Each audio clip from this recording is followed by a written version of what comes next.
انہوں نے ایک سوال پوچھا کہ ذکر خفی میں فرشتے کیسے شامل ہوتے ہیں جبکہ وہ یہ ذکر سن نہیں سکتے؟ آتا ہے روایت میں کہ قیامت کے دن ایک آدمی، مفہوم ہے، اللہ پاک کے سامنے لایا جائے گا، اللہ فرشتوں کو اللہ پاک کہیں گے اس کے نامہ اعمال لاؤ، تو سارے اعمال دکھا دیں گے، اللہ کہیں گے ایک عمل ایسا ہے جو تم نے نہیں لائے، تو کہیں گے اللہ پاک ہم نے تو سارے ہیں، جو بھی عمل تھا آپ کا ہم نے تو کوئی عمل نہیں چھوڑا. اللہ پاک کہیں گے ایک عمل اس کا ایسا تھا جو تم بھی نہیں سنتے تھے، اور وہ کیا ہے، وہ جو اس نے مجھے دل میں یاد کیا. یہ جو ابھی ہم بیٹھ کے مراقبہ کریں گے نا، یہ وہ، اور یہ عمل صرف میرے لیے تھا اور اس کا اجر میں خود دوں گا. تو یہاں ان کا سوال میرے خیال اسی کی بیس پہ کہ جب فرشتے وہ سنتے ہی نہیں ہیں، تو جو دوسری حدیث مبارکہ ہے کہ جس میں آتا ہے کہ فرشتوں کی ایک جماعت ہے جو ذکر کی مجالس کو ڈھونڈتی ہے، اور جب مل جاتی ہے تو وہاں اس کو ڈھانپ لیتے ہیں اور آسمان تک ان کا طاطا بن جاتا ہے اور سارا. تو یہ شاید یہ سمجھنا چاہ رہے ہیں کہ یہ کیسے ممکن ہے جب ان کو آواز ہی نہیں آتی، ذکر کا نہیں پتہ چلتا، تو وہ پھر فرشتے اس مجلس کو ڈھانپتے کیسے ہیں؟ تو دیکھیں اس ذکر جو پرٹیکولر وہ جو ذکر دل میں کر رہا اس کو نہیں پتہ چل رہا، مگر یہ تو اس کو پتہ چل رہا ہے کہ یہ ذکر کی مجلس ہے. فرشتوں کو یہ تو پتہ ہے نا کہ یہ لوگ یہاں اللہ کے ذکر کے لیے آئے ہیں، یہ تو ان کے علم ہے، اور اس مجلس کو ڈھانپ لیتے ہیں. اب وہ اس کی رپورٹنگ یا اس کی اس کا جو ذکر وہ دل میں کر رہا ہے وہ ان کو نہیں پتہ چل رہا، مگر یہ تو پتہ چل رہا ہے کہ مجلس ذکر ہے.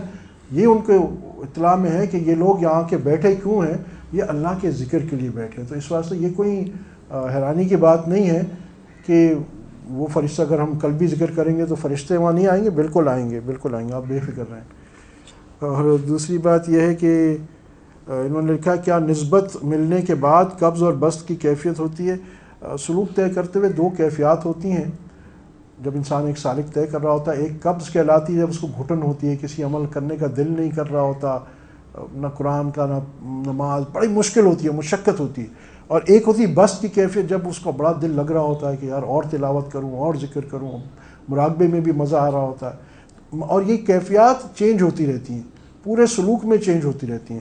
تو یہاں یہ ان کا سوال یہ کہ ایک دفعہ نسبت مل جائے، یعنی وہ تعلق مع اللہ مستقل مل جائے، تو کیا اس کے بعد بھی یہ کیفیت تبدیل ہو سکتی ہے؟ ہو سکتی ہے کہ جی، کیوں نہیں ہو سکتی؟ اللہ پاک دیکھیں غم انسان کے بدلتے رہتے ہیں. کوئی کتنا بھی بڑا اللہ والا ہوتا ہے، وہ ایک لیول ہوتا ہے کہ ہم کہتے ہیں کہ اللہ ہم سے ناراض نہ ہو، اور پھر ایک لیول اس پہ بھی اس کو دکھ ہو سکتا ہے کہ اللہ اور زیادہ خوش کیوں نہیں، میں نے تو اور کرنا چاہیے.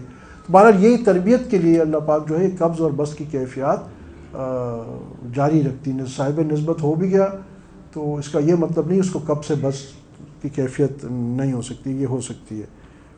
پھر یہ انہوں نے پوچھا کہ درود شریف کی تعداد کم پڑھ پا رہے ہیں تو کیا یہ اللہ کی ناراضگی کی علامت ہے؟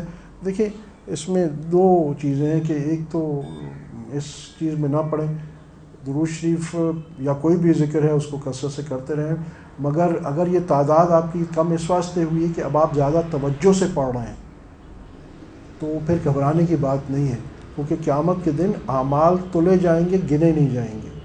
تو اصل چیز تو ہے کہ کتنے اخلاص سے آپ سے پڑھ رہے ہیں. کوانٹٹی کے پیچھے مت بھاگیے، مگر کوشش کیجیے. سب سے اچھا ہے کہ کوانٹٹی بھی ہو اور کوالٹی بھی ہو، مگر اگر اس وجہ سے آپ کا درود شریف پڑھنا کچھ کمپرومائز ہو رہا ہے کہ اب آپ زیادہ اہتمام اور توجہ سے پڑھیں تو گھبرانے کی بات نہیں، وہ زیادہ افضل ہے. اور اگر ویسے ہی طبیعت ذکر میں نہیں لگ رہی تو اس میں تو بالکل استغفار کریں. ہو سکتا ہے کبھی کبھی ہماری کسی گناہ کی نوسط بھی ہوتی ہے کہ اللہ پاک پھر اپنے ذکر کی توفیق چھین لیتے ہیں، کیونکہ اللہ پاک کیا فرماتے ہیں، جب تم مجھے دل میں یاد کرتے ہو تو میں بھی تمہیں دل میں یاد کرتا ہوں، تم مجمع میں یاد کرتے ہو تو اس سے بہتر مجمع میں. تو یعنی اللہ کی رحمت اس وقت متوجہ ہوتی ہے. تو اگر توفیق سلب ہو گئی اللہ کا نام لینے کی تو یہ بات تھوڑی سی تشویشناک ہے. مگر اگر کم اس واسطے ہوا ہے کہ اب آپ اہتمام کر رہے ہیں تو پھر پریشانی کی ضرورت نہیں ہے. آخر میں ایک سوال کہ شیخ کی مجلس میں بیٹھنے کا ادب کیا ہے؟ دس از سم تھنگ ویری امپورٹنٹ.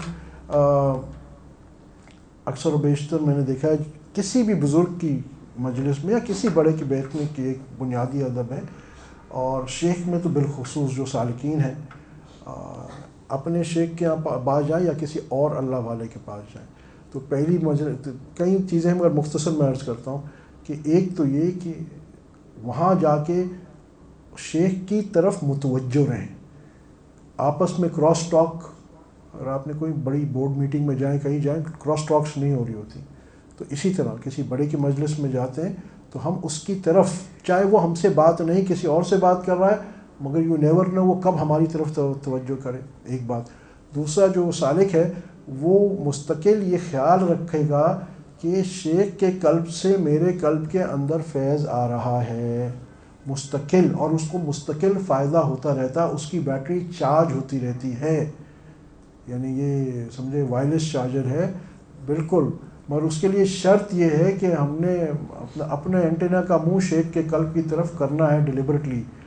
اگر ہم نے شیخ کے قلب سے تو بارش ہو رہی ہے، وہی بات ہے، اگر ہم نے اپنے قلب کا ڈھکن پیالہ الٹا رکھ دیا تو اس واسطے اکثر لوگ جاتے ہیں اور نیت اللہ کی محبت کے لیے جائیں آپ شیخ کے پاس. یہ بھی یہی ہے، صرف چائے پینے نہ جائیں، باقی چیزیں سب مل جائیں گی. یا صرف یہ بھائی ہاں بھائی صرف ٹک مارک کروانے نہیں جائیں جی ہاں یہ حضرت سے مہینے میں ایک دفعہ ملاقات ہو جائے، تو خیر وہ بھی برکت سے خالی نہیں. مگر جب جا ہی رہے ہو تو وائی ناٹ ڈو، وہ کیوں نہ کر لو جو جس سے تمہارے کو میکسیمم بھرپور فائدہ ہو جائے. اور اس کے لیے کیا ہے کہ وہاں جا کے اپنا اینٹینا بالکل اس طرف رکھے شیخ. وہ کیا ہے کہ ہر وقت یہ تصور کہ شیخ چاہے وہ کچھ کسی سے بات کر رہا ہے یا بیان کر رہا ہے کچھ، تو شیخ کی مجلس میں نوافل نہ پڑھے جائیں، کہ جا کے وہ بھی نوافل پڑھ رہا ہے، آپ کو اجازت ہے، آپ مغرب کے بعد اوابین پڑھ رہے ہیں تو آپ بھی پڑھ لیں. مگر عموماً لوگ جو ہے نا وہاں بات ہو رہی ہے کوئی اور تسبیح گھما رہے ہوتے ہیں، یہ بے ادبی ہے. ایک طرف متوجہ رہے انسان، دو طرف ابھی مطلب ہم لوگ تو اس مقام پہ نہیں پہنچے کہ دل ایک طرف ہو اور دھیان کو دوسری طرف ہو. اس میں تو ایک ادب یہ ہے کہ شیخ کی طرف متوجہ رہیں، کہ کب شیخ کوئی بات کر لے آپس میں کراس ٹاک نہ کریں، اور یہ دھیان رکھیں کہ فیض شیخ کے دل سے میرے دل میں متوجہ منتقل ہو رہا تھا. انشاءاللہ آپ خود دیکھیں گے اس کے اثرات.